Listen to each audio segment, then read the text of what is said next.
जय योगोर हाड़ू। मेरे जितने भी साधक साधिकाएं भाई बहन हैं सभी को मेरा प्रणाम स्वीकार हो।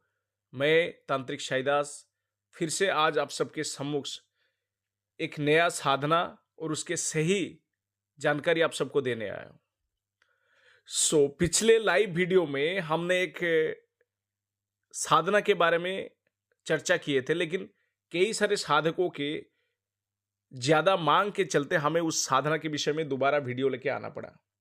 सबसे पहले इससे पिछले वीडियो में हमने नयना प्रयत्नी सिद्धि के बारे में चर्चा किए थे, लेकिन कई सारे साधकों ने हमें मैसेज किए व्हाट्सएप के जरिए से और ईमेल के जरिए से, बोले कि गुरुजी आप नयना प्रयत्नी के बारे में पूर्ण जानकारी हमें बताइए और उसे कैसे सिद्ध करें, पूरा जानकारी हमें दीजिए।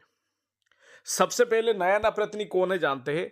शिव जी के गण में प्रेत, प्रेतनी, पिशाच, ब्रह्म राक्षस ऐसे कई सारे अनगिनत शक्तियां रहते हैं जो शिव जी के सेवक या सेविका होते हैं।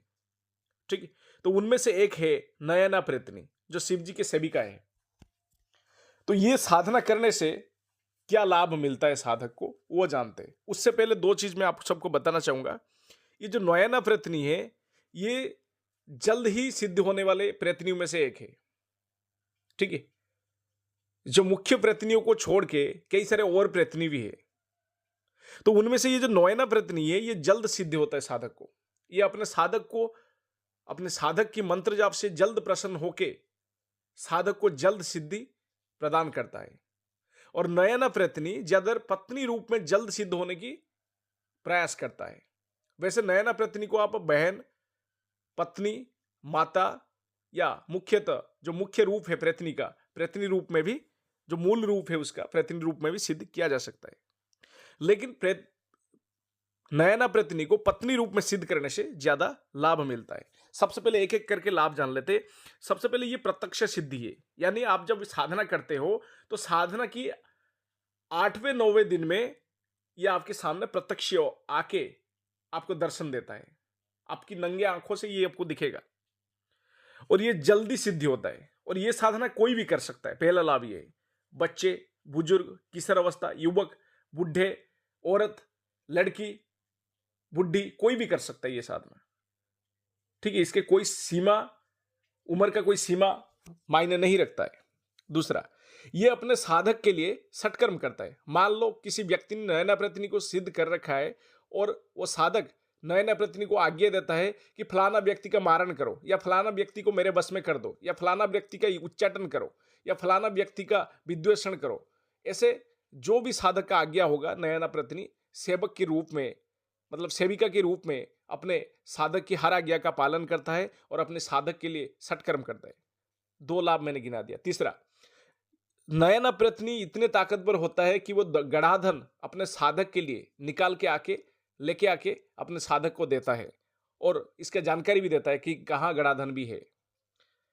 ये तीसरा हो गया। चौथा, अपने साधक को भविष्य में कोई परेशानी आने वाला है उससे पहले अपने साधक को संकेत देता है और सतर्क भी करता है और उस परेशानियों से निजात दिलाने की पूर्ण चेष्टा करता है, कोशिश करता है और तरीका भी बताता है। चौथा हो गया। पांचवा, खास एक बात है ये साधना में, नयना प्रयत्नी जो है प्रेत विद्या सिखाता है और प्रेत की सिद्धि कैसे किया जाता है वो किया जाता है। यानी मान लो कोई व्यक्ति नयना प्रयत्नी को सिद्ध करता है तो वो व्यक्ति नयना प्रयत्नी की मदद से कई सारे और प्रेतों को सिद्ध कर सकता है। ठीक है। छठा, इतिहास के बारे में सारे पूर्ण जानकारी सही सटीक देता है, सच्चाई बताता है। यानी जो बीत चुका है भूतकाल में, यानी आज से युगों पहले क्या हुआ था, 100 साल पहले क्या हुआ था, आप अगर नयना प्रयत्नी को पूछेंगे तो इसका सटीक जानकारी नयना प्रयत्नी साधक को देता रहता है। सातवां, अपने साधक को 24 घंटा यह सुरक्षा प्रदान करता है। यानी जो व्यक्ति नयना प्रयत्नी को सिद्ध कर रखा है उस व्यक्ति के ऊपर कोई भी आक्रमण करे, कोई भी नुकसान पहुंचाने की चेष्टा करे तो संभव ही नहीं है, क्योंकि नयना प्रयत्नी अपने साधक की 24 घंटा सुरक्षा प्रदान करता रहता है। आठवां, रहस्य के रसायन पिलाकर, यानी ऐसे रसायन जिसके बारे में हमारी पृथ्वी में रहस्य है और ऐसे रसायन पिलाकर अपने साधक को ये जवान रखता है हमेशा। यानी नयना प्रयत्नी के जो जितने भी साधक होते हैं वो हमेशा आपको जवान, कम उम्र की नजर आएंगे। हाँ, ये एक चीज है। अगर कोई व्यक्ति नयना प्रयत्नी को पत्नी रूप में सिद्ध करता है तो वो अपने साधक को हमेशा जवान रखता है रसायन पिलाकर। ठीक है। नोवा, कोई भी काम में ये सफलता दिलवाता है। मान लो साधक कोई भी व्यापार करता है या कोई भी कार्य करने जाता है, किसी के साथ बातचीत करने जाता है, किसी को मनाना चाहता है, तो हर कार्य में अपने साधक को ये सफलता दिलाता ही है। ठीक है। तो कितने लाभ गिन लीजिए, 9 बोल दिया। अभी 10वां, अपने साधक को आखिरी, जो हर शक्ति ये लगभग दिलाता ही है। कोई भी शक्ति को आप सिद्ध कर लो, वो अपने साधक को हर जगह मान सम्मान दिलाते हैं, हर जगह प्रतिष्ठा दिलाते हैं, समाज में एक प्रतिष्ठित व्यक्ति के रूप में परिचय दिलाते हैं। क्योंकि कोई व्यक्ति के पास ज्यादा धन संपदा आ जाएगा, कोई व्यक्ति किसी भी मान लो किसी भी कार्य क्षेत्र में हर बार सफलता हासिल करेगा, तो हर किसी के नजर में वो प्रतिष्ठित होगा, सम्मान मिलेगा, तो ऐसे लोगों को लोग ज्यादा पहचानने लगेंगे। ठीक है। तो जो व्यक्ति कला क्षेत्र में है या नृत्य संगीत या आजकल के जमाने में कई सारे वीडियो बनाते हैं, रील बनाते हैं, इन सब के क्षेत्र में जो लोग हैं वो नयना प्रयत्न की सिद्धि करके समाज में ज्यादा पॉपुलर, परिचय जिसको कहते हैं, परिचित हो सकते हैं। ये 10वां बोल दिया मैंने। हाँ, खास बात है, ये साधना सिर्फ नवरात्रियों में किया जा सकता है। या तो आप गुप्त नवरात्रि मान लो, या तो नवरात्रि जो सारा दिन नवरात्रि अभी जो चल रहा है इसमें किया जाएगा। नवरात्रि के किसी भी दिन ये साधना शुरू किया जा सकता है, या आप नवरात्रि के पहले दिन शुरू कर सकते हैं, क्योंकि इसके वीडियो मैंने पहले भी डाल चुका हूं। ठीक है, लाइव वीडियो में मैंने बोल दिया था। नवरात्रि के पहले दिन शुरू करना है ये साधना है, या तो नवरात्रि के किसी भी दिन शुरू किया जा सकता है। हाँ, ये साधना में सुरक्षा घेरा जरूरी है। यानी आसन किलन करो, शरीर किलन करो, चारों तरफ सुरक्षा घेरा बनाओ। ये 3 चीज जरूरी है।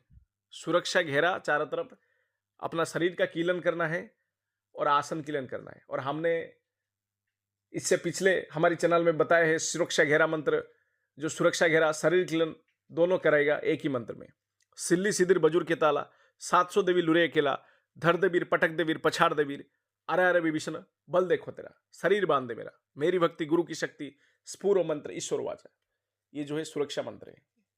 ये मेरे जितने भी शिष्य होते हैं, मैंने उनको दीक्षा के तौर पे दे रखा हूं, तो ये उनके लिए सिद्ध मंत्र है। उनको स्वयं सिद्ध है, उनको सिद्ध करने की आवश्यकता नहीं। बाकी बाहर की, यानी मेरे शिष्य के अलावा दूसरा कोई व्यक्ति ये साधना करना चाहता है तो उन व्यक्ति को ये मंत्र को सिद्ध करना पड़ेगा सबसे पहले, और उससे पहले मुझसे बिना आज्ञा के ये साधना नहीं कर सकते। ये जरूरी बात है। अब आते हैं साधना की सामग्री। ये साधना में कोई खास सामग्री लगता नहीं है। पहली बात है, 4 कोड़ी लगता है, 25 ग्राम के कामिया सिंदूर लगता है, एक संस्कारित स्फटिक का माला लगेगा और एक घी का दीपक लगेगा। ठीक। और भोग में क्या रखना है, दूध से बनी हुई मिठाई या खीर, ये 2 चीज रखना है। दूध से बनी हुई मिठाई या खीर रखना है। 4 कोड़ी आपके सामने, चारों दिशा के 4 कोड़ी रखना है। यानी आपके सामने उत्तर की ओर, दक्षिण की ओर, पूर्व की ओर, पश्चिम की ओर, ऐसे 4 कोड़ी सजा देना है, सजा के रखना है। और उस कोड़ी के बीच में आपको कामिया सिंदूर रखना है। और अगर इस प्रयत्नी को पत्नी रूप में सिद्ध करना चाहते हो तो एक लाल रंग की फूल का माला चाहिए। ठीक है। और घी का एक दीपक जला हुआ ना चाहिए। अगर धूप बत्ती कोई जलाना चाहे जला सकता है, उसकी मर्जी है, जरूरी इसमें नहीं है, लेकिन जलाना चाहे तो जला सकते हैं। हाँ, भोग रखना जरूरी है, दूध से बनी हुई मिठाई, और या तो दूध से बनी हुई मिठाई या तो आप दूध से बनी हुई खीर, दोनों में से कोई भी चीजें रख सकते हैं। यह साधना 9 दिन का साधना है। पहले दिन 1 माला जाप किया जाएगा, दूसरे दिन 2 माला, तीसरे दिन 3 माला, चौथे दिन 4 माला, 5वें दिन 5 माला, 6वें दिन 6 माला, 7वें दिन 7 माला, 8वें दिन 8 माला, 9वें दिन 9 माला। ऐसे करते करते रोज एक एक दिन माला बढ़ाता जाना है और 9 दिन का यह साधना है। यह साधना लगभग 8वें या 9वें दिन प्रयत्नी सामने आके प्रत्यक्ष रूप में दर्शन देके साधक को वचन देके चला जाता है। ठीक है। अब जानते हैं साधना की विधान क्या है।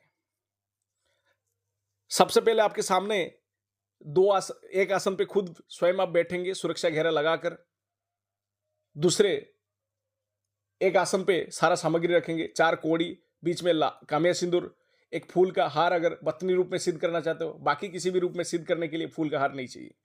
घी का दीपक एक जलाना चाहिए, संस्कृत स्फटिक माला जिसमें आप मंत्र की जाप करेंगे, मूल मंत्र की जाप करेंगे, और सामने भोग रहना चाहिए। ठीक। ये साधना पूरब की ओर मुख करके करना है, यानी आपकी जो मुख रहेगा, जिसकी ओर मुख करके बैठेंगे वो पूरब दिशा होना चाहिए। संस्कृत स्फटिक की माला से आप मंत्र जाप करेंगे, सनातन धर्म के हिसाब से मंत्र जाप होना चाहिए। ठीक। इसमें काला रंग के आसन और काला रंग के वस्त्र की आवश्यकता है, यानी जिस आसन पे बैठेंगे उसका रंग काला होना चाहिए। जिस कपड़े को आप पहनेंगे बिना सिले हुए काला वस्त्र होना चाहिए। 9 दिन की साधना है। रोज एक एक माला बढ़ाकर 9 दिन तक जाप करना है। पहले भी मैं बोल चुका हूं, 2 चीज इसमें अनिवार्य है। सुरक्षा घेरा जरूरी है, सुरक्षा घेरा मंत्र भी इस वीडियो में दे चुका हूं। गुरु दीक्षा भी अनिवार्य है ये साधना में। बिना गुरु आज्ञा गुरु दीक्षा के ना करिए साधना, क्योंकि कई बार साधना लाभ करने की बजाय नुकसान भी करके चला जाता है, आपको पता भी नहीं चलता है। जब तक पता चलेगा तब तक काफी नुकसान हो चुका होगा। ठीक। अब आते हैं मंत्र के ऊपर जानने की। मंत्र, जो मूल मंत्र है नयना प्रतनी का, सुन लीजिए। ओम ह्रीम नयना प्रतनी आगच्छ गच्छ ह्रीम फट, ये तांत्रिक मंत्र है। फिर से सुन लीजिए। ओम ह्रीम नयना प्रतनी आगच्छ गच्छ ह्रीम फट, तांत्रिक मंत्र है।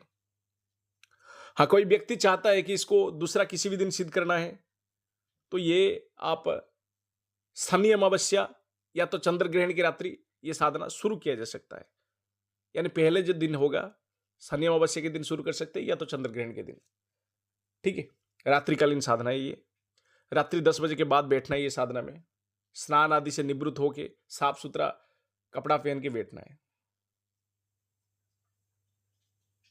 जो व्यक्ति गुरु दीक्षित है, सर्वप्रथम वो गुरु मंत्र का एक माला जाप करे, फिर गणेश मंत्र का एक माला जाप करे। मान लो कोई व्यक्ति गुरु दीक्षित नहीं है, तो यह साधना वो व्यक्ति नहीं कर सकता है। ठीक है। और गुरु मंत्र क्या है? गुरु मंत्र आपके गुरु ने दीक्षा में जो मंत्र आपको दिए होंगे वही मंत्र आपका गुरु मंत्र है। और गणेश मंत्र जिसको नहीं पता है मैं बता देता हूं। 2 मंत्र गणेश जी का मैं अभी देता हूं। पहला तो है गणेश जी का तांत्रिक मंत्र वक्रतुंडाय हुम। क्या है? वक्रतुंडाय हुम। दूसरा मंत्र ओम गंग गणेशाय नमः। 2 मंत्र दे दिया। दूसरा मंत्र क्या है? ओम गंग गणेशाय नमः। यानी एक माला जाप करना है गुरु मंत्र का, जो आपके गुरु से दीक्षित रूप में मिला है। क्योंकि आप सब इस वीडियो को देखने वाले सब शिष्य मेरे शिष्य नहीं है, यानी मुझसे गुरु दीक्षा नहीं लिए, तो मैं गुरु मंत्र यहां वीडियो में बोल नहीं सकता हूं। लेकिन गणेश मंत्र आपको दीक्षा के तौर पे दिया हूं। गणेश मंत्र और मूल मंत्र आपको बता दिया हूं। सुरक्षा मंत्र पहले ही बता चुका हूं। ये साधना में और कुछ बचा ही नहीं है, मैंने पूर्ण जानकारी दे दिया। और इस साधना के मैं 1 रुपया किसी से नहीं लूंगा। ठीक है। इसलिए तो सब कुछ मंत्र विधि विधान सब कुछ दे दिया। बस आपको एक गुरु की आज्ञा अनुसार आप अपने घर के छत के ऊपर बैठ के कर सकते हैं, क्योंकि ये खुले आसमान में बैठ के करने वाला साधनाओं में से एक है। ये बंद कमरों में से साधनाओं में, ये साधना बंद कमरों में नहीं किया जाता था, नहीं किया जाता है। सब खुला आसमान के नीचे घर के छत के ऊपर बैठ के करे, या किसी भी जगह कर सकते हैं। ये साधना मंदिर में भी बैठ के किया जा सकता है, शिव जी के मंदिर में, या तो किसी खंडर में, या किसी पहाड़ की चोटी में, या वीराना जगह में, कहीं पे भी करो, लेकिन खुले आसमान के नीचे होना चाहिए। बस गुरु की आज्ञा होना चाहिए, और वही व्यक्ति कर सकते हैं जो गुरु दीक्षित हो। और ये साधना कोई करना चाहता है खास तौर पे, तो मुझसे दीक्षा ले, या तो मेरे से आज्ञा लेके करे। सभी को जय घोराडो, शुभ रात्रि। नवरात्रि आपका सुकसल खुशीपूर्वक, माता की आशीर्वाद आपके ऊपर बने, आपके घर में बरकत हो, सभी सदस्य आपके घर में सुरक्षित और सेहतमंद रहे, तरक्की हो आपके घर की। यह मेरा आशीर्वाद है माता की तौर से। खुशी से नवरात्रि का पालन करें। जय घोराडो।